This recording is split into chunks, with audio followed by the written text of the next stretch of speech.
Greetings, humans. Welcome to another episode of WarBotNiX Topics, and I am your AI host, WarBotNiX. How is everyone doing? So, as a few of you may have noticed, I did not post a WarBotNiX Topics last week. That's because I decided to join my user and go outside. Yeah. And what did we do when we went outside? We may or may not have spent money where we shouldn't have, because we love card games. I went ahead and decided to just take a walk outside, and I discovered a trading card collectible shop that apparently opened next to me within the last year that I had no knowledge about, and apparently it's awesome, it's cool, it's new, and it's fresh. And the guys are super nice, and the people that I met there, amazing people, really chill, I love it. I decided to walk in, and I decided, hey, they're taking applications for the Gundam TCG event, I guess I'll join in, and I decided to go all out. So I'm gonna have my human user, say hello user.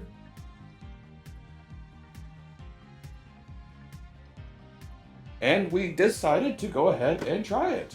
So we actually bought the assembly deck at first, STO4, since we love Gundam Seed. I love the design. I do like Seed. I do like 00 and the UC Sentry stuff. And I do like Narrative as well. I think Narrative Gundam is actually a really cool design. I just love it. It's like a cut down version of Unicorns. But hey, let's get back on track. I'm gonna go ahead and switch to human voice. Decipher my speech. Hello, hello. So today's WarBotNiX Topics, we're just gonna actually talk about my impressions of the Gundam TCG.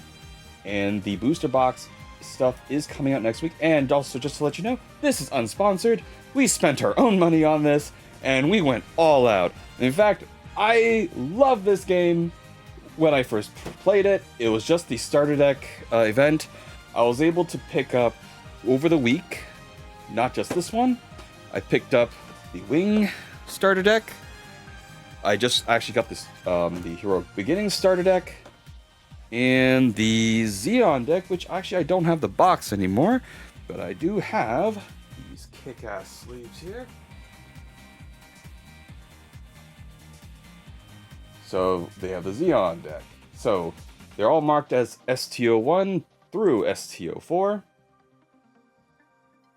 And each of them have their own way of playing. So how do I feel about this game? Overall, I think Bandai did a good job crafting a relatively pretty simple to play game. But at the same time, it's honestly one of the best back and forths I've had in a TCG game. Now, granted though, this game just came out, so I'm sure, there's plenty of room to mess up. There's plenty of places where power creep can be a problem. So right now, and it actually really depends on who you talk to these days, but I did hear that Heroic Beginnings and the Seed deck were the most consistent decks, and the Xeon deck was the most aggressive deck that was really actually hit or miss. You either run out of steam down the road, or you overrun them by that point. And I think some people have, and I did experience it in my event, the Wing deck, unfortunately, was the weakest of the four, given how slow it was to bring out units, and it was very inconsistent to generate the resources to play the cards. So, the overall, I'm just going to go over how the game works, what they have to offer, for the $12 to $15 per starter deck, and I believe it was $40 for assembly kit. That also comes with starter deck, so don't worry about that. You don't have to buy both. Alright, so I've already opened this, so it's not really a true unboxing, but I left most of the stuff in here. So inside the assembly kit, you do get these miniature Gunpla runners. So it's kind of like Warhammer 40k. Go ahead and just build your own little Gunpla tokens. And there is an insert for an upcoming Gundam Assemble tabletop game as well. So Bandai doesn't miss a chance to market. All right, but we're not gonna build the miniatures on camera because I want to make sure to keep it as close as possible to time. And next, let's move that out of the way. I want to go over the cards. Every deck is 50 cards, no more, no less. I believe you're only allowed to have 4 of a copy of each card per deck. That is to be determined, but I believe that is correct. And next, inside each of these decks, they do come with a little playmat with instructions, and also you can download the tutorial app as well, and actually play from there. So, overall, this game actually plays a little bit like Digimon, a little bit of Force of Will, if you're not familiar with Force of Will, a little bit of Magic, and I did hear it also takes a little bit of inspiration from One Piece. So it looks like Bandai took a lot of things that worked in other TCGs and sort of put this together, and it just all culminated here. And honestly, it's actually a lot of fun. So just a quick rundown on how it goes. So everybody gets a 50 card deck, build it yourself, and each deck can contain up to 2 colors, just like Magic. All right, I believe this one here is green and blue. Yep. I believe there are 4 or 5. I believe there are 4 or 5 colors. I don't know for sure. So next, we have a separate deck, which is 10 cards. They're called resource cards. So resource cards, just like Force of Will come out every turn. And this is actually what determines how many resources you have, and you get 1 per turn. And also, your total amount of resources is equal to your level. So that's actually how they're keeping people from playing really strong cards to start with. So the pacing is very, very controlled. So for example, let's go ahead and bring out these guys here.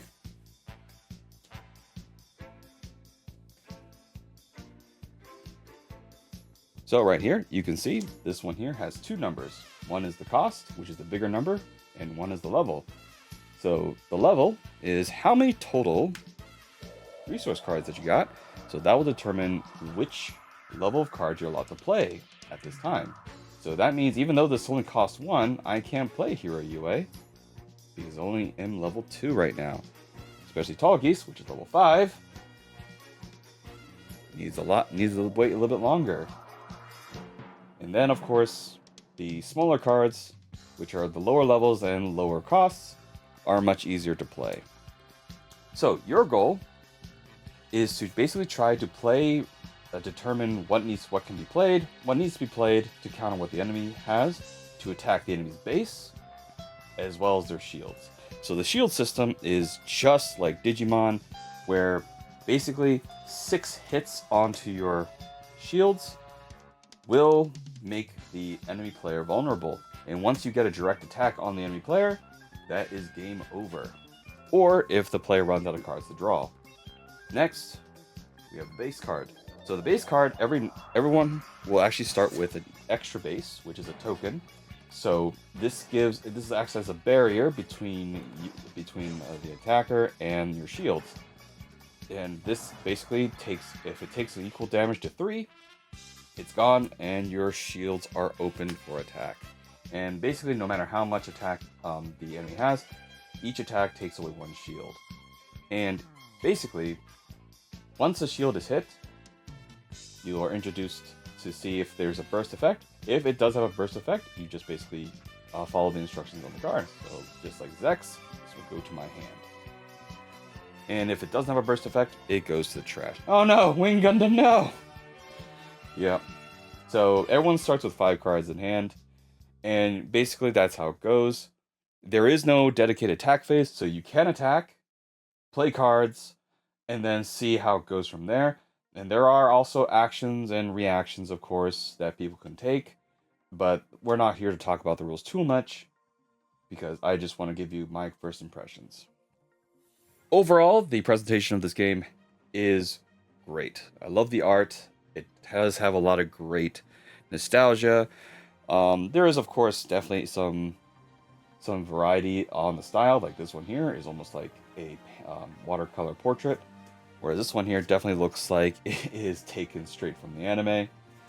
And then the card stock itself, if you're familiar with a lot of the Bandai TCG, it is excellent. It definitely feels a lot more dense, more durable than like your other trading card games like Magic and Yu-Gi-Oh! And so far, I have had these cards for a while, for a little bit. I would say like a week.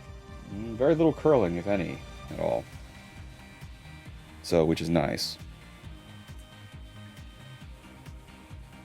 Next, pretty much every deck comes with everything you need to play. So it gives every deck comes with 10 resources. An EX and EX resource. Oh, I forgot to mention the X resource. Basically, they actually do give a little bit of a leg up for whoever's going second. If you decide to go second, you actually get to start with a temporary resource, which actually bumps up your level. And then this is a resource you can use at any time. Now, if you do use this resource though, it does go away and your level will drop as well. The one thing I do not like is, of course, the Japanese style sleeves, the printed sleeves. It's not as good to shuffle with, and to be honest, I would suggest getting your preferred sleeves for shuffling. So this is Dragon Shields Clear as well. So that is my recommendation. Next, so the overall feeling I get when I play this game is that there aren't a whole lot of washout games, pretty much, or blowout games. If they do happen, they don't seem to happen regularly. It is a very good, healthy back and forth. There is always a chance of Hail Marys. Like the Xeon deck may sacrifice shields to get some draw power. The Amuro, the Hero Beginnings deck with Gundam and Witch of Mercury has a lot of good control and an interesting way of basically using that control to be aggressive. Seed has a lot of draw power, and of course Xeon is all about rushing down the enemies. So honestly, I think Bandai did a really good job with this game. I am looking forward to seeing what they do next. And that is WarBotNiX topics for today. So I do really hope you guys like this little bit of change of pace. I sure did. It is kind of nice to sit down and play another trading card game. Because I mainly play Yu-Gi-Oh! But of course, Yu-Gi-Oh! The much more competitive and higher levels of Yu-Gi-Oh! It just doesn't seem as fun to me anymore. So I just kind of wanted to try a different game out. And honestly, I do want to thank Bandai. Just bring Gundam, something I like, in card form. And worst comes to worst, if Gundam falls off, I feel like these would be great cards to put into like a small pile to turn into a nice party like deck building game. Overall though, have you guys tried the Gundam TCG? Let me know what you guys think about it. Like and subscribe, and I will talk to you next week. Happy hunting!